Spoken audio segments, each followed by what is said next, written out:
ITI के पीछे व बाबा बालकनाथ मंदिर के पास खुर्सीपार में ढोल नगाड़ों व भारी भीड़ के साथ चुनाव प्रचार करते हुए पूरब टाइम्स को भिलाई नगर विधानसभा के प्रत्याशी देवेंद्र यादव मिले और विरोधी प्रत्याशी प्रेम प्रकाश पांडे को बहस के लिए खुला चैलेंज दिया।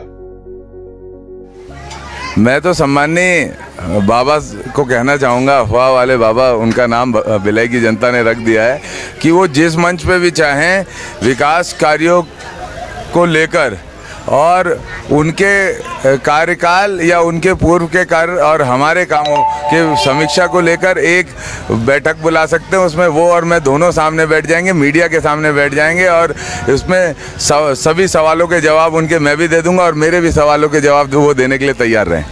तो क्या हम समझे ये आपका चैलेंज है? हाँ, एकदम खुला चैलेंज है। कहीं पर भी वो पूरे भिलाई शहर के अंदर कहीं पर भी वो चाहे हमें बुलाए, हम व्यापकता से जनता के सामने उनके साथ बात करने के लिए, चर्चा करने के लिए, सभी सवालों के जवाब देने के लिए तैयार हैं। ठीक है।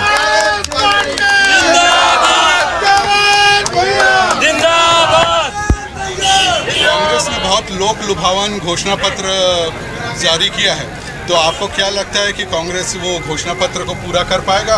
और जो उसमें व्यय दिखाया है वो व्यय की पूर्ति के लिए कोई स्कीम है? देखिए, ऐसा है, कांग्रेस पार्टी जो बोलती है वो करती है। पिछले 3 बारों से भारतीय जनता पार्टी सरकार बनी और उन्होंने जो मैनिफेस्टो दिया लोगों के सामने, उस पर कोई भी काम नहीं हुआ। स्थानीय स्तर पर भी जो यहाँ के क्षेत्रीय मंत्री हैं उनकी भी जो घोषणाएं लोग उसको अफवाहें के रूप में लेने लग गए हैं। तो इस तरीके से कांग्रेस पार्टी जो कहती है वो करती है और निश्चित रूप से पूरा का पूरा घोषणा पत्र कांग्रेस पार्टी ज़मीनी हकीकत के रूप में उसको उतारेगी और आने वाले समय में उसका लाभ छत्तीसगढ़ के आम लोगों को मिलेगा। अच्छा, जो आपके विरुद्ध प्रतिद्वंदी हैं, मंत्री हैं, उन्होंने कहा है कि उपलब्धियों की बात करें देवेंद्र, तो आप इस पर क्या कहेंगे? देखिए, ऐसा है कि उपलब्धियों की बात करूंगा तो इतने काम पिछले 3 वर्ष में नगर निगम में किया गया है, जिसके बारे में जितने भी फीते इन्होंने काटे हैं पिछले 3 वर्ष में, वो पूरे काम नगर निगम के द्वारा किया गया है। ये मैं आपको बताना चाहता हूँ। अमृत योजना को ये ढिंढोरा पीटते हैं कि हमने लाया। अगर ये ला सकते थे तो पहले लेके आ जाते। नगर निगम के द्वारा अमृत योजना के तहत घर घर पे पानी की व्यवस्था हो रही है, LED लाइट से हमारी सड़कें रोशन हो रही है। इनका काम केवल अफवाहें फैलाना है। कल की बात बताता हूँ, ये मार्केट में जाके ये कह रहे हैं कि यूज़र चार्ज महापौर ने दे दिया और यहाँ पर सफाई व्यवस्था जो ठीक हुई वो मैंने करवाई। मतलब जो अच्छा हुआ वो मेरा, जो गलत हुआ वो महापौर का।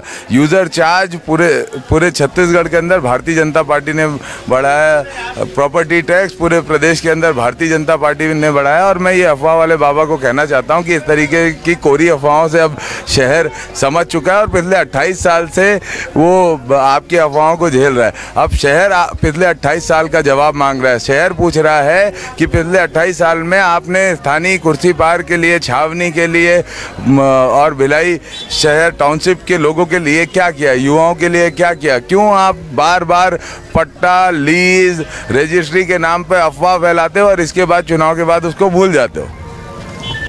मंत्री प्रेम प्रकाश पांडे के द्वारा अपने पर सवाल उठाने के कारण देवेंद्र यादव मंत्री महोदय को खुले मंच में बहस करने की लगातार चुनौती दे रहे हैं। मंत्री चुनौती को स्वीकार करते हैं या नहीं करते हैं? क्या जनता इस बात से प्रभावित होती है या नहीं होती है? ये तो चुनाव परिणाम ही बताएंगे।